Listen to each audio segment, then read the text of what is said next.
there, it's Ashley here with this week's Stamp Crate Repeat video for your next stamp.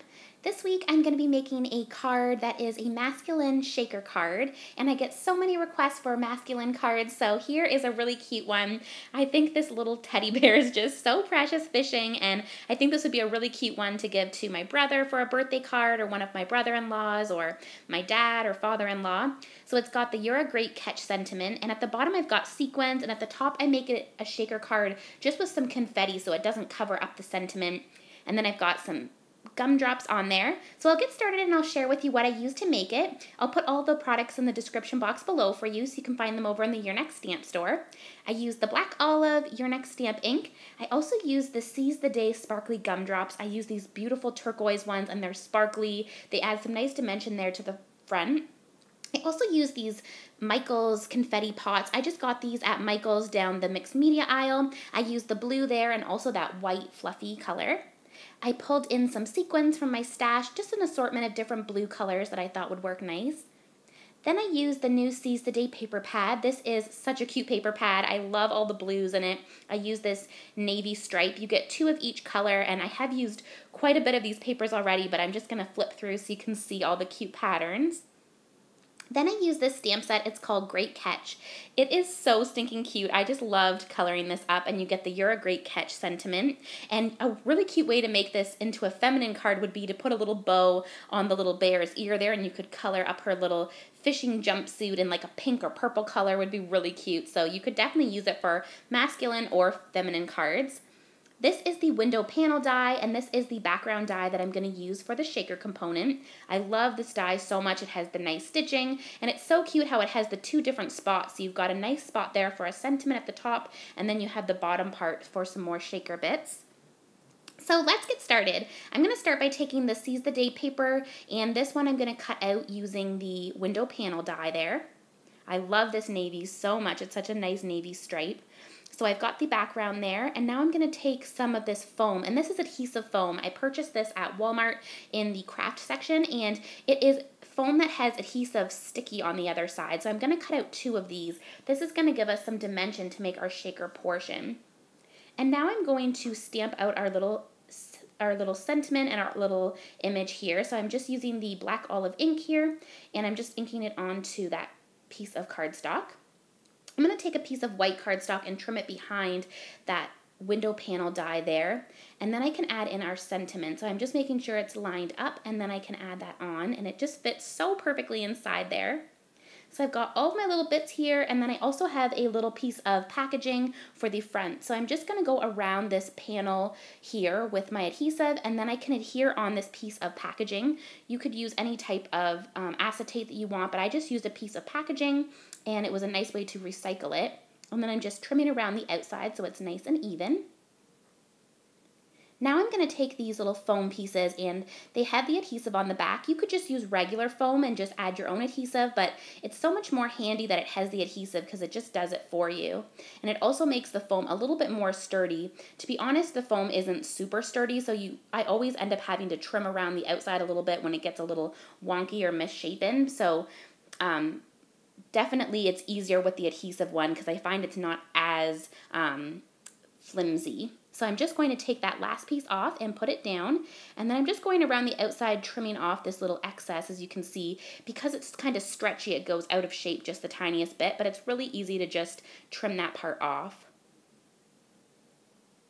So I'm just going to go around the outside. Now I'm ready to add in my shaker bits. So I'm taking these confetti pieces from Michaels.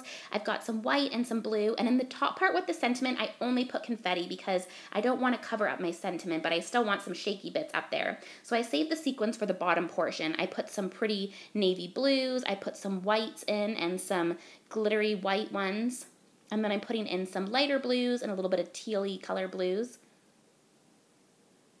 And now I can adhere this part on. And it looks so cute. I love how it turned out. So now I'm just going to trim off the excess from the sides. And I'm going to take an A2 sized card base. This one is just a blue card base, and I'm just adding this onto the front. I decided I want it to be white, so I just take some white cardstock and just trim around the card base, and then I can adhere it on the front there. And then I can just make sure that all the excess is gone and pop it on, and it looks so cute.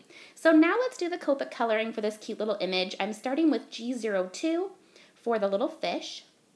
And one of the cute parts about this stamp set is at the bottom there, when it goes into the water, it kind of shows like a little mirrored image of the underwater, which would be like a lighter color. So I thought that was so cute for coloring. So then I use G02 and I make sure the bottom part is lighter. For the little rod there on the fishing pole, I use C4 and C2. And then for the fishing pole, I use E18, E15, and E13.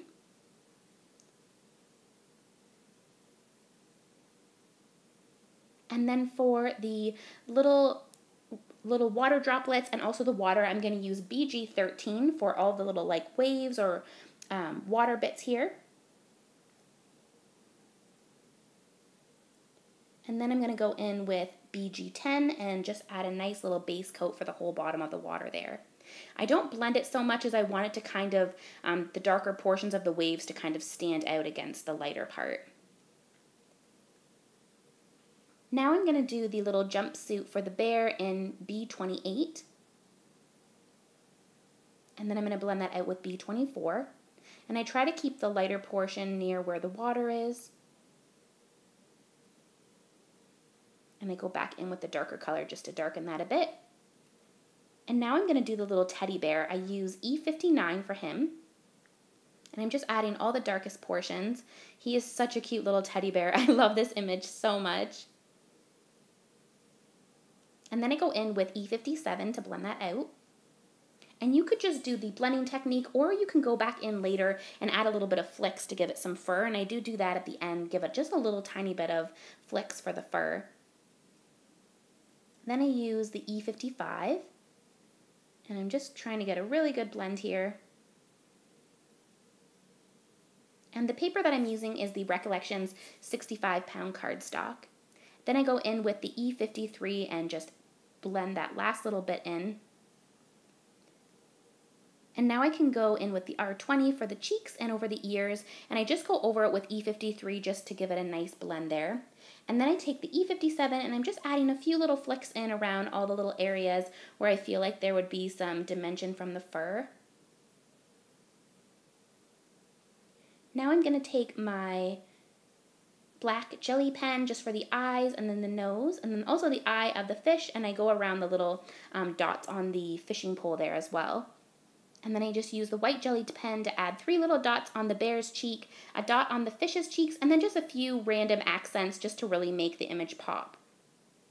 Now there is no coordinating dies for this image, so I'm just using my sewing scissors to trim it out, and it was really easy to trim out. It's a nice big sized image, so you can really just trim right around it. This image would be so cute if you're just doing like a really easy, clean, and simple card. You could just stamp this right on the middle, put the sentiment below it, and have the cutest card. It's a really great sized image.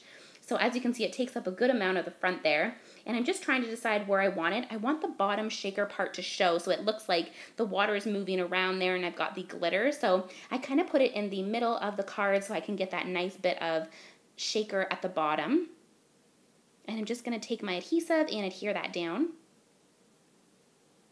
And now I'm just going to add on some gumdrops for fun. I love to add gumdrops even when I do shaker cards because it brings the dimension to the front. So I'm going to take these Seize the Day sparkly gumdrops, and I'm just taking the large, medium, and small in the turquoise color, and I'm just adhering them on, and I just play around with them.